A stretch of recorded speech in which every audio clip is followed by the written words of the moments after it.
At Sephora, we know how you love to use makeup, skincare, hair care, and fragrances that work for you, but also how important it is to be in the know about the ingredients that are in them, which is why we created Clean at Sephora. Curated products from brands like Merit, Amika, Summer Fridays, and Fleur that have everything you want, minus certain ingredients you might not. Clean at Sephora is only at Sephora. Shop now at Sephora.com. Is it time to change your approach and switch to Air Supra, albuterol budesonide? Now you can virtually connect with a doctor to discuss your options and see if it's time to make a change. If appropriate, you may even be able to get a prescription for Air Supra the same day. Talk to a doctor today and see if Air Supra is right for you. Visit AirSupraConnect.com to connect with a provider.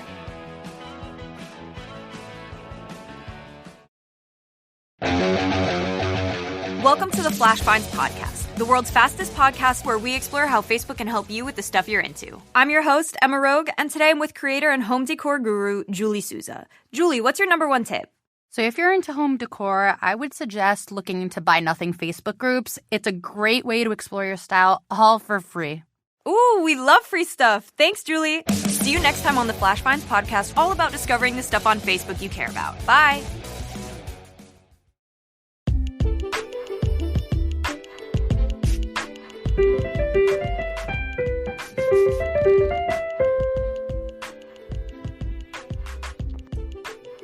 Welcome to the New Chemist podcast. We're glad you're listening.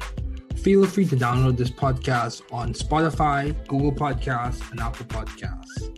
Here on the New Chemist, we discuss chemistry, which simply put is the science of change, as well as the other sciences, careers, community, research, and COVID-19. My guest today is Dr. Sara Skrabalak, the Graduate Program Director in the Department of Chemistry at Indiana University-Bloomington, which is where I study. Thanks for joining me today. It is so good to hear from you. Just briefly, I'll inform my audience about you. Sara Skrabalak received her BA in Chemistry from Washington University in St. Louis in 2002, where she conducted research with Professor William E. Buhuru. She then moved to the University of Illinois at Urbana-Champaign, where she completed her PhD in chemistry in fall of 2006. Under the tutelage of Professor Kenneth S. Sussek. After conducting postdoctoral research at the University of Washington, Seattle, with Professors Yunan Jia and Jingli Li, she began on the faculty at Indiana University-Bloomington in 2008. She is currently a James H. Rudy Professor at Indiana University. She was also appointed Editor-in-Chief for the ACS Journal's Chemistry of Materials and ACS Materials Letters in 2020. She is a recipient of both NSF Career and Department of Energy Early Career Awards. She is a 2012 Research Corporation Cottrell Scholar, a 2013 Sloan Research Fellow, a 2014 Camille Dreyfus Teacher Scholar, and a 2017 Guggenheim and Fulbright Fellow. In 2014, she received the ACS Award in Pure Chemistry, and in 2017 was a recipient of the Frontiers in Research Excellence and Discovery Award from Research Corporation. She served as an associate editor for the Royal Society of Chemistry's journal Nanoscale from 2017 to 2020, Nanoscale Horizons from 2018 to 2020. Her group is developing new synthetic methods to solid materials with defined shapes and architecture, then studying the properties of the materials as they are applied to applications in energy science, chemical sensing, and secured electronics. Please welcome Dr. Sara Skrabalak.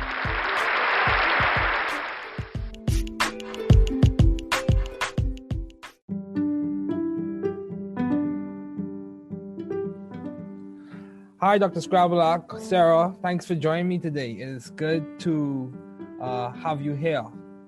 Oh, I'm super excited to be a part of your podcast. Yeah, thank you. So I would say by any stretch of any scientific measurement, you have been successful as a professor. So what have been your long-standing interests in the field of science? Well, if we were to go back to when I was a high school student, so starting really early on, I always liked science, but chemistry was the class that got me very interested in pursuing science as a career. I had a really awesome teacher, Anne Perot. She liked to set a lot of things on fire and was very entertaining in the classroom. And that kept me interested to actually learn a bit about molecules and their reactivity, even at that early age. And then really getting into research as an undergraduate shaped what I have been doing for my entire independent career, because it was there that I was introduced to materials chemistry and nanoscience, which are the primary areas that I'm really interested in. Okay, wow. So you got exposure to that in your undergraduate years? Yeah, I started doing, I first started doing research in a biophysical lab for about a year when I was a sophomore in college. That research was fine, but I wasn't as excited by the day-to-day lab work that I was doing. Mm-hmm. So then I switched my junior year into a materials chemistry lab and started on a synthesis project. And I just immediately fell in love with the idea of making new materials and using microscopes to characterize them. And that's something that I've continued to do. My students now do, but I definitely continue to do all that through my PhD and postdoc as well. Wow, that's good. So given the challenges that a lot of people are facing, how do you maintain view of the bigger picture in your career and in your life in general? How do you see the forest for the trees? How do you keep big ideas in mind? You could take this from an academic standpoint or from a general standpoint. Yeah, well, I am pretty good at sort of separating my professional career and my personal life. So I kind of see them as slightly different in terms of big picture. In terms of, big picture and research and in my career, I think a lot of that comes from talking with other scientists and reading the literature to some extent, but it really is my interactions with other faculty and students, talking to them about their work, learning about their work and what excites them. And then when they listen to a presentation that I give, for example, and ask questions, the questions that they sometimes ask are just so incredible. And it makes me take a step back and start to think a bit differently about the work that my group is doing, and helps me to see that big picture and pursue new directions. I think in life, I maintain a view of the bigger picture, but prior to COVID, it really came from traveling a lot. Okay. I love traveling. I've been all over the world, and every time I travel and interact with people, I get a better understanding of myself, but also of all the things that really unite us, and common themes, and also different perspectives on how one can live life and be happy. And it's not always about the pursuit of big career goals that provide satisfaction. And sometimes that traveling really puts a lot of things in perspective. Yeah, so. That's true. For me, and this may sound a little trivial, but for me, just having some good Bahamian food is good. It's a reminder. It brings me home. It helps to center me, helps me to reflect. Yeah, because it's those are small things, but they do matter a lot. I just really like to interact with people who are very different from me, and see what makes them excited about life, and what motivates them. And it helps me stay grounded and not while I'm very focused on my career, it also helps me remember that that's not everything in my life.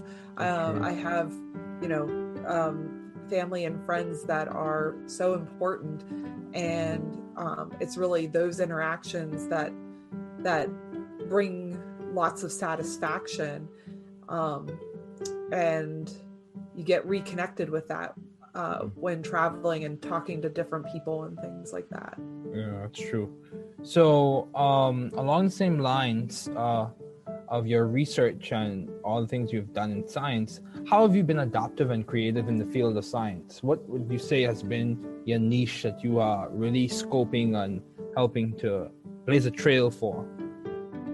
Yeah, so I really like to make materials. Okay. And I like to come up with how to make new materials that have never been made before. But I think a unique feature of my group's research is we like to try to make very complex materials, either compositionally or structurally, but do it with a high level of precision, where we could place every atom exactly where we would like them to be. Wow. In three-dimensional space, so that we could have some properties that emerge that would otherwise not exist or not be as beneficial if you didn't achieve that level of complexity and precision. Wow. So I have a question in relation to that. You made the statement you want to make materials that are either compositionally or structurally complex. Mm-hmm.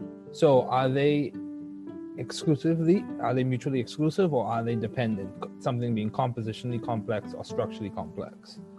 It's often combined. Okay. We're often looking for things that are combining both of these points. So, for example, about 20 years ago, in the field of nanoscience, people were very excited because you could start to make nanoparticles of simple compositions such as just silver or just gold, and you could control the shape of those nanoparticles. So rather than just being spherical, they could be cubic or rod-like. Okay. Now, my group likes to achieve those kind of shapes, but for something where maybe it consists of 2 or 3 metals rather than just one. So we're building in compositional complexity into those very nicely defined shapes. Wow. At the same time, we also have been providing new synthetic methods that allow us to get even more complex shapes than just a cube or a rod. For example, we recently published a paper where we made gold palladium nanoparticles that have the high symmetry and hierarchy of snowflakes. Are you serious? Yeah. Wow. They're so beautiful. Just like snowflakes, they're so beautiful. And that kind of coupling of complex composition, complex shapes, just really wasn't possible even 5 years ago, let alone 20 years ago. Wow. Yeah, that's cool stuff. So in terms of the environment, because I would say you are thriving scientifically and intellectually, how did you seek or find the right environment? What were the parameters or the litany of factors that you went through to determine which environment would be best in terms of Indiana University or your undergraduate and graduate institutions? What helped you determine which school was right for you? Yeah. Which place was right for you? Well, both as an undergrad and as a grad student, I think the guiding principle was finding a place where I felt comfortable, where I could be myself, where I felt like people were not going to judge me on things that were superficial, but rather in terms of, well, not necessarily judging, but supporting me based off of the contributions that I could bring scientifically and also in terms of broader just broader experience. So I was really grateful both as an undergrad and as a grad student to pick the right school for me, where I felt like the environment was very supportive and allowed me to be myself.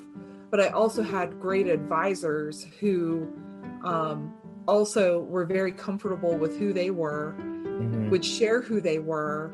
And I think that the fact that they were so open about who they were and what their interests were outside of the lab made me feel very comfortable and also supportive to pursue my interests both scientifically but also outside of the lab.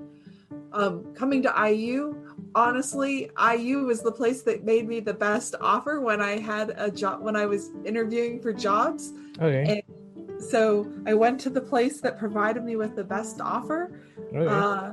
But I also was really happy to return to the Midwest. I had done most of my schooling in the Midwest, but had postdoced out in Seattle.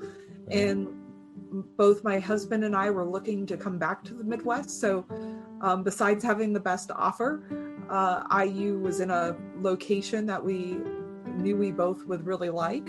And you know, you don't necessarily get to have a lot of choice at that stage, but luckily IU has been a very supportive environment. And I feel like I have been able to pursue all of my interests, and they have provided me with generous resources to support my group and research at large. So it's turned out to be very, very good. Yeah. And I like it there. I do like it there. As a graduate student in the program, I like it there. I think it's just important for you to stay focused and get what you need to get done. So you mentioned the theme of, people were okay with themselves, like authentic self.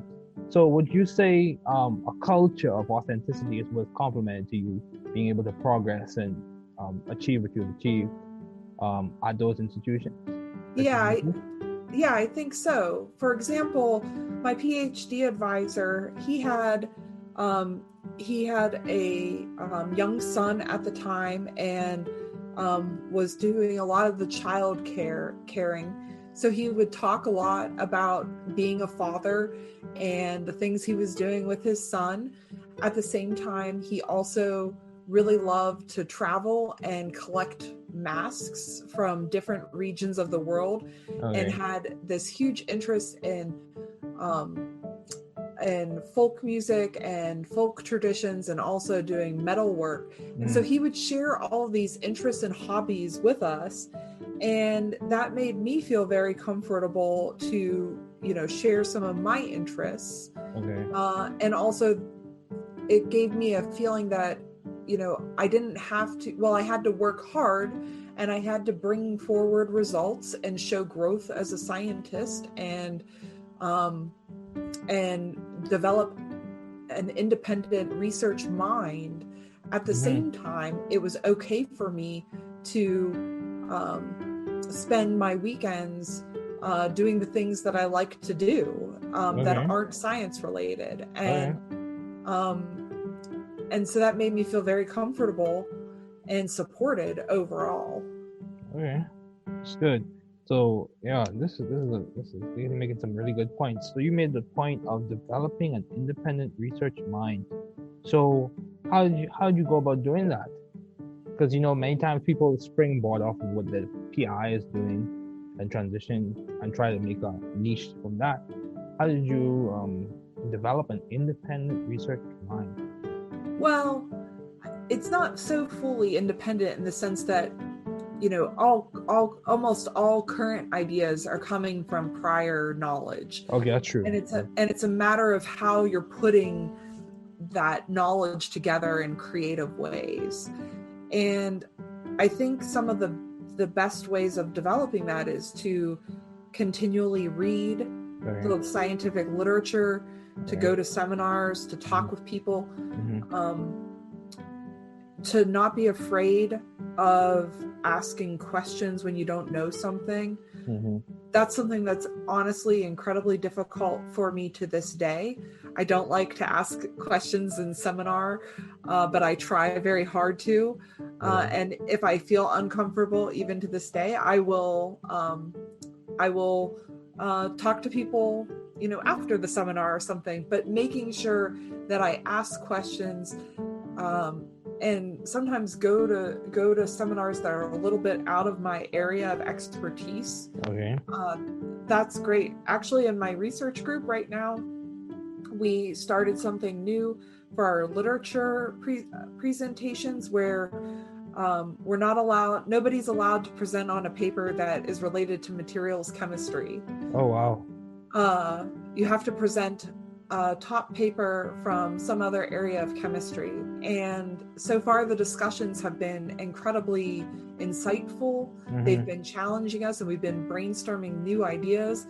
Oh, wow. We haven't started any new projects from them yet, but I'm cautiously optimistic that if we continue this, we might end up with some new ideas. So yeah, that's good. That's very good. So what would you say is helping you to maintain, or trying to maintain, what helps you to maintain a balanced life given all your responsibilities and accomplishments? I totally don't have a balanced life. Okay, that's cool. That's cool. I'll be completely honest. I work too much, but I really love my work.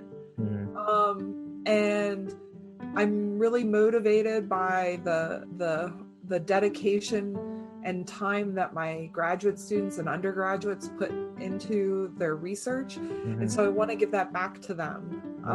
If they are willing to put in the time for the research, I want to put the time in for them. And that, given all the responsibilities I have, it doesn't give a lot more time for other things, but I still have my hobbies. I still interact and do fun things with family and friends. Mm-hmm. Probably not as much as I would like. That's why I'm saying it's not balanced, Mm-hmm. but I'm still overall very happy. Okay. So Yeah. I think that's probably the most important thing. Yeah, that's good. That's good. I think it's interesting you said, your students put in a lot of work, so make sure you give it back to them, so you are reciprocating. Yes. Yeah, that's good. I hope that I am. My students might have their own interpretation of things, but that's how I tend to try to view things. Hopefully it comes across to them. Okay. Yeah, I hear you. So, from your bio, I'd say you have been very accomplished. You are a Sloan Research Fellow, a Camille Dreyfus Teacher Scholar, a Guggenheim Fellow, a Fulbright Fellow. I would say you have been a fellow in many regards. So, how have you been able to be so successful, Sarah? What is complement to your success? What is it, the people that you're around? Is it your approach to learning content? Is it the time that you put in? What are the parameters that have complemented the most your success thus far? I think hard work and time is a big part of it. Okay. But I also have students who, they push me. They are excited. They work hard. And so, as I said, I want to work hard for them. And that means providing opportunities. And so a lot of these awards, some of them are ones where they provide an opportunity for me to learn something new, mm-hmm. or start a collaboration. And that helps us move our research forward. At the same time, all of those awards are recognition of the creativity that my students have shown. And wow.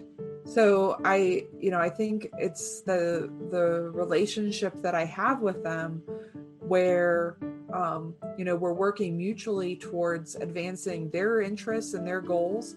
And at the same time, it ends up allowing for these different types of recognitions to come forward.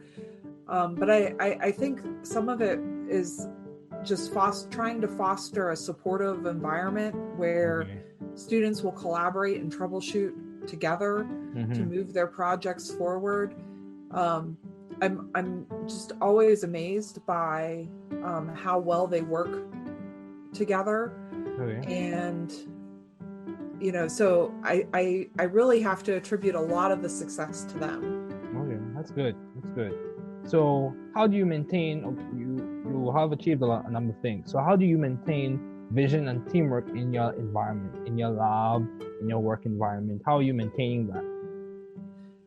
Yeah, sometimes the vision ends up getting spread out a whole lot because we have a lot of different projects, and it can make it difficult because the vision just gets diffuse. But I always try to come back to this idea of increasing complexity with precision to bring new function. And if a project doesn't fit within that theme, then it's probably not something that we're going to make a large contribution to. Or if we are going to ultimately make a large contribution to, it would take a lot of effort to move us in that direction. And that's where I have to make a conscious decision. Is the idea big enough and the potential impact big enough that it's worth shifting from that theme? Every so often I will come back and think about, well, if the group is focused on this big theme, do the projects fit within that big theme? If they don't, then it's probably something we want to cut from our research portfolio. Wow. But you still want to sort of play in these areas that don't fit perfectly for a while to see what develops. Okay. So, because they could really spawn something new and exciting, but you have to pick and choose because you only have so much time and only so much money to support research. So That's true. So it takes a little bit of remembering what your core strengths are and reevaluating. The teamwork, I just like to celebrate everything. I think that the idea that we celebrate everybody's contributions to our research, making sure that small contributions get acknowledged because that they make the bigger thing, the bigger goals be met. I think that all of that is really important to having a good environment to work in. Okay, so I feel like I'm taking notes because some of these things are really good themes. So you said increasing complexity with precision to what? Oh, to bring new function or properties. To bring new function. Wow, that sounds like that has some philosophical implications, but I'll restrain myself. So yeah, that's a good one. So and you also mentioned how you said, what I took away from that was you said the ideas must have the capacity to maintain the overarching themes or the vision of the lab. Yeah, that's good. So just as we conclude, do you have any advice to those wanting to pursue the field you are currently working in? Well, I think one thing that I often encounter is that if you're an undergraduate, oftentimes materials chemistry and nanoscience isn't taught in classes. Okay. Or maybe it's a small unit within one course that you've taken. And I think that can make people a little bit scared to try this type of research. And I think that one of the best things that the best pieces of advice that I could possibly give is simply think about what kinds of questions make you very excited, and also how do you like to spend your day-to-day, what are your day-to-day activities? So I like to think about how you make things and how do you place atoms exactly where you want to do them. So that makes make synthesis and nanoscience a really, really good fit for me. At the same time, I also really liked working at a hood, making solutions, doing microscopy to characterize materials, which made it made material synthesis in particular a good fit. Okay. Whereas in contrast, I remember shadowing my first year as a graduate student. I remember shadowing a graduate student in a lab different from the one that I ended up joining. And while the research questions were awesome and I was really excited by them, a lot of their day-to-day responsibilities involved having to fix and calibrate instrumentation. And I just really didn't like that. The student who was working on that project really liked that part, and the thought of making a material they were uninterested in at all. But so I think really think about how you want to spend your days. Think about what kind of questions you want to try to answer, and that's how you get into a particular area, and that'll help keep you motivated as well. Yeah, that's true. That's very true. Motivation helps to prevent burnout. Yeah, that's true.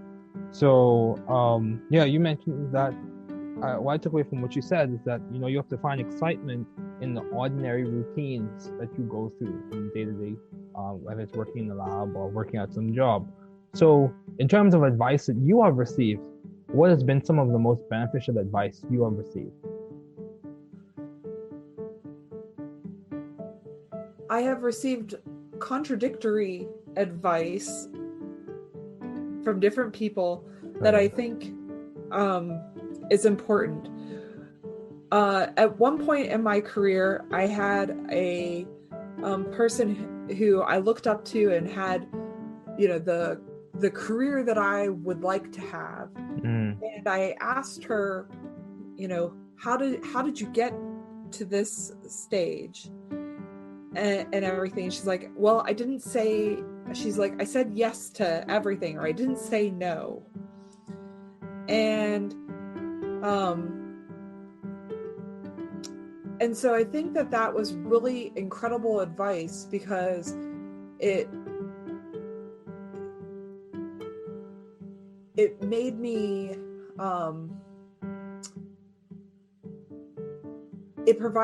by saying yes to a lot of things, especially early in my career, it provided me with a lot of different types of experiences that I've been able to put together in interesting ways to achieve a whole range of different career goals.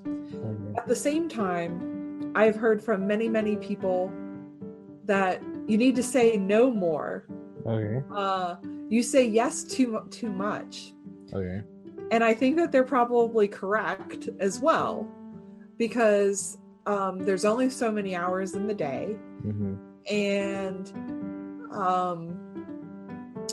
you can burn yourself out by saying yes to too many things, and everything. So I think the fact that I have gotten both of those pieces of advice that are in complete contradiction to one another provides actually the most beneficial advice, which is that be selective, but say yes to things that excite you and say no to things that don't open new doors.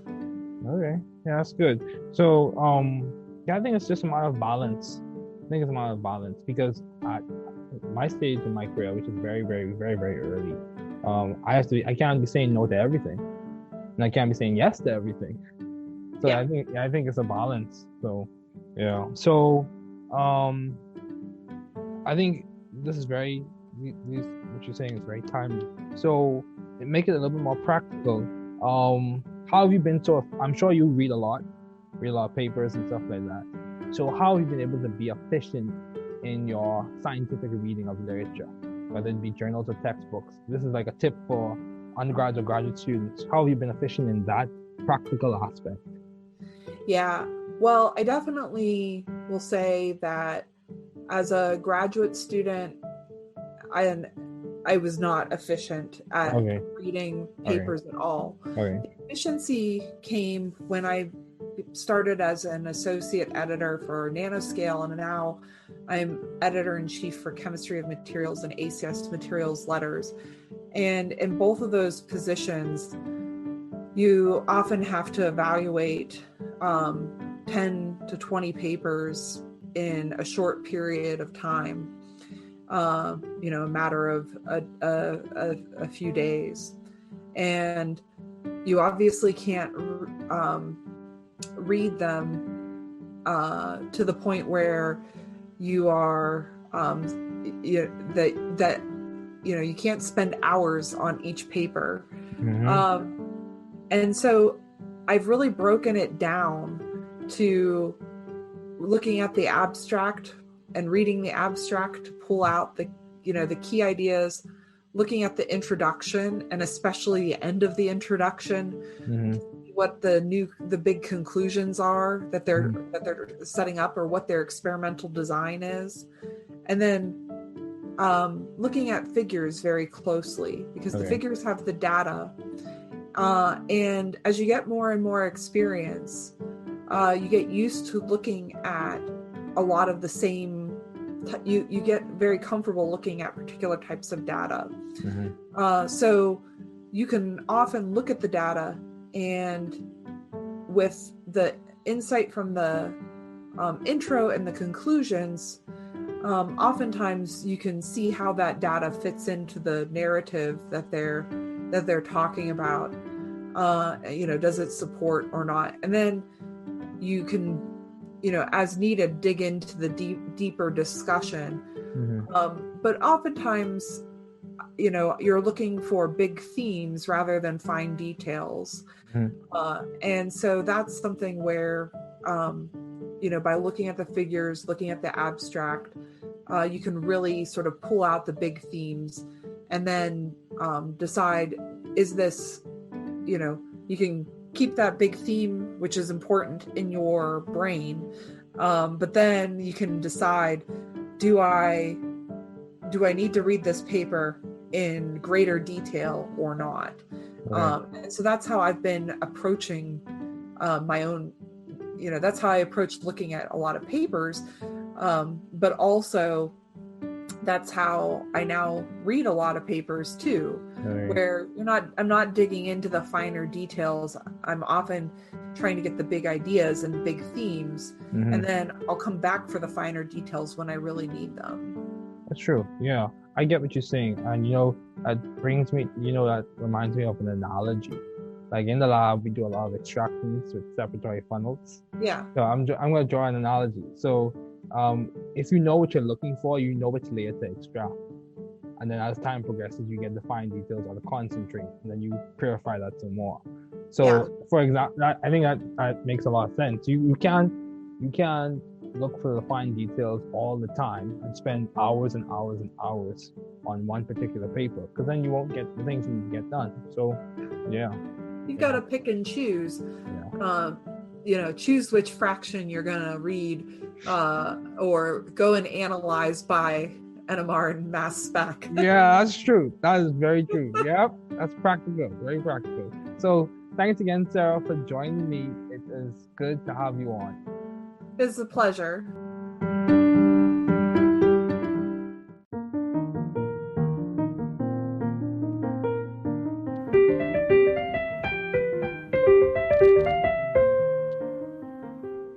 Thanks for listening. We're glad you were able to tune into this podcast. Once again, this is The New Chemist, where we discuss chemistry, which simply put is the science of change, as well as the other sciences, careers, community, research, and COVID-19. Thanks again for listening. Note, the views on this podcast represent those of my guests and I.